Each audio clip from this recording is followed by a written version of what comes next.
Hi friends, I'm Scott Giles and welcome to Saturday at 2:30. Every Saturday at 2:30 I shoot a short video blog here on Facebook Live, which I will then edit and put up on my YouTube channel.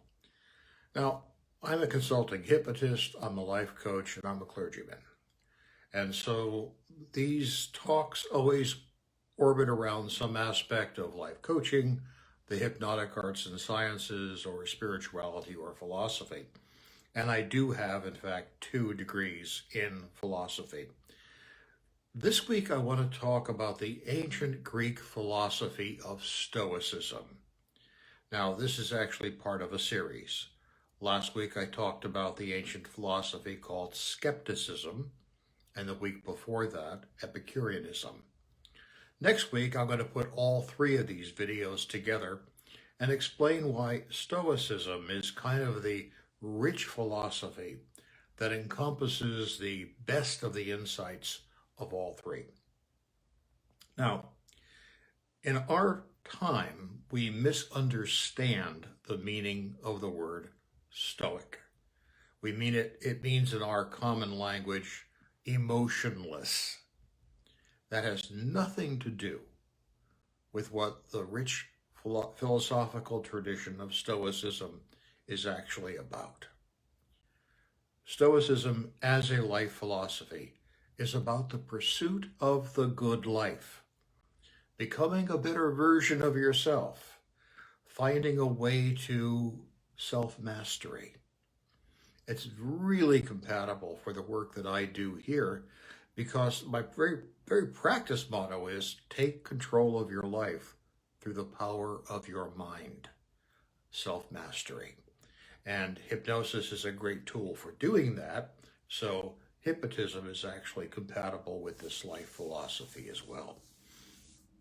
Now, if you're interested in knowing more about Stoicism, just go on Amazon.com and type the word Stoic or Stoicism, and you're going to find lots of material, some ancient and some modern, because Stoicism is having something of a renaissance right now.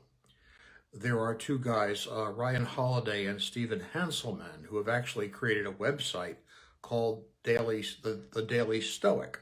They send out an email, they have books, they have courses.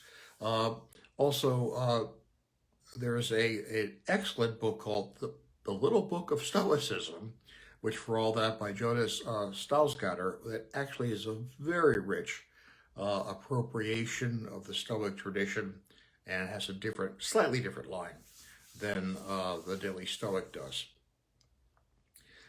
The term Stoic comes from the Stoa, which was the porch in the Acropolis in Athens in ancient times. And the first Stoic philosopher was Zeno of Citium in about the 3rd century before the Common Era. And he would meet with his students in this porch area. That's where the name came from. And they would talk and dialogue.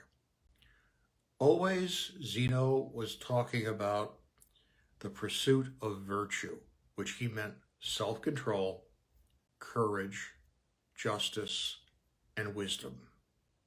And he believed that pursuing those 4 things, self-control, courage, justice, and wisdom, creates happiness and the good life. Now, the philosophy spread through the ancient world. Some of the names that philosophers like myself would associate with this tradition are Marcus Aurelius, once the emperor of Rome, Seneca, Epictetus, Cato, Zeno himself. But there have been a lot of modern appropriations as well. George Washington was an avid fan of the Stoic philosophy. He carried a volume of Cato in his saddlebag and actually read it to his troops at Valley Forge. Walt Whitman, Frederick the Great, Adam Smith, Immanuel Kant, Thomas Jefferson, Theodore Roosevelt, Ralph Waldo Emerson. These are all people who are known to have studied Stoic philosophy and found it helpful. So, what's it about? Well, as in my appropriation, and every interpreter is going to have his or her own, I would render Stoicism as having three primary principles. First, make a sharp differentiation between what you can control, what you can influence, although not control, and what you can neither influence nor control. Now, what you can control is largely your own personal behavior. And the Stoics try to teach you ways, techniques, exercises to learn how to do that. And then there are things you can influence, but not completely control. For example, I can control how I respond to the politics going on in the world. I have an emotional reaction, but I control what I do about that reaction. I can influence what happens in the public realm by making selective campaign contributions, writing articles or editorials, voting, of course, but I don't control. So I can control my own behavior and to some degree my thoughts. I can influence my behavior. I can do behavior that influences the wider world, but ultimately I don't control what happens. So you make that sharp distinction.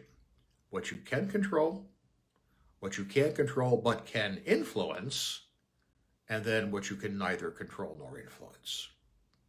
You control what you can. You influence for what you understand as the better, what you can influence, but you stop there. You understand that you will have to abide those things that you cannot control. And what you do instead is you use them as an opportunity to hone your own personal relationship with the world by trying to find ways of dealing with the fact that you have to live in a world where something out of your control is happening. So, it may be a terribly unfair thing that you got cancer.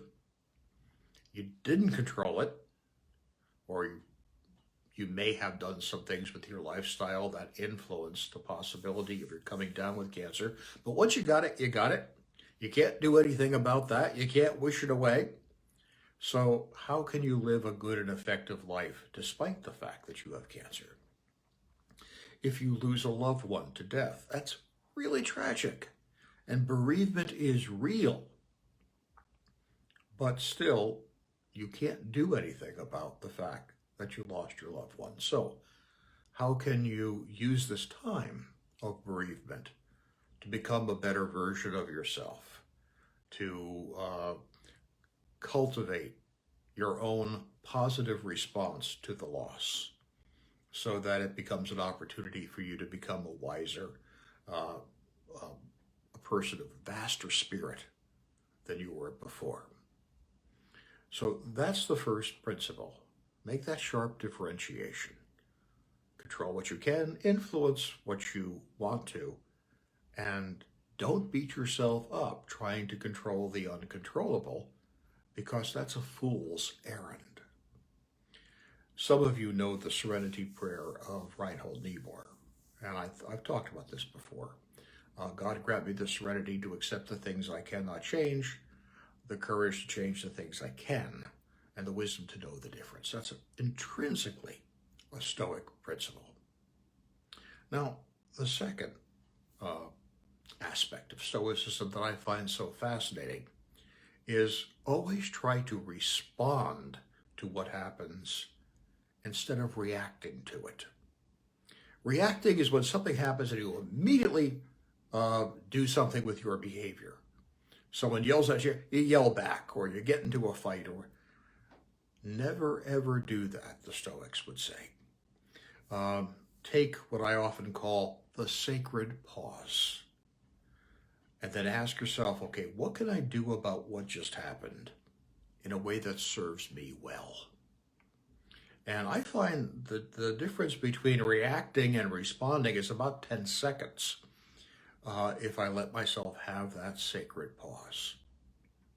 There's a play about the Stoic philosopher Cato that was very popular around the time of America's founding. And in it, Cato is said to have said, "From the bustle of a camp and the intrigues of the court, I shall view the busy world through the light of mild philosophy." What he meant by that is, don't react in the heat of passion. Respond calmly. So, don't try to control what you can't control. Respond rather than react. And finally, make what Epictetus called the reasoned choice. Respond, when you do respond, rationally instead of emotionally. Now, emotions are important. We do not want to ignore our emotional life. It is important to know what you're feeling. But acting on your feelings will very frequently get you into a whole lot of trouble. Knowing you're angry is important information in determining how to respond to what just happened or what's happening. Reacting in anger, almost always a losing proposition. Now, I find Stoicism to be helpful for the same reason I find cognitive behavioral therapy to be helpful, and that's no accident because the founder of cognitive behavioral therapy studied Stoicism. As I've gone through my life, I've had times of great hardship, and yet I've always been able to land on my feet. And I pride myself now on that. When my relationship with my family of origin functionally ended, I had nothing going for me but my grit. It's the ability to pursue a long-term goal in the absence of positive reinforcement from other people. And I got no positive reinforcement. I had my grit, I had my street smarts, and I had my street skills. And that was all I had. And I realized that an emotional response, this isn't fair, that would get me nowhere. And in fact, the people who were trying to hold me down would find their job helped if I made an emotional, angry response. So I didn't. I used what I had. And I was able to land on my feet by doing that, by controlling what I could control, influencing what I could influence, and not trying to control what I couldn't, responding from a place of calm philosophy, and making a reasoned choice about what to do, given the possibilities that were available to me at the time. And I've always landed on my feet because of that. And it's been interesting. I know many people that I've met who are just devastated when something bad happens to them, and they're worried all the time that something bad might happen. I don't have any of that feeling.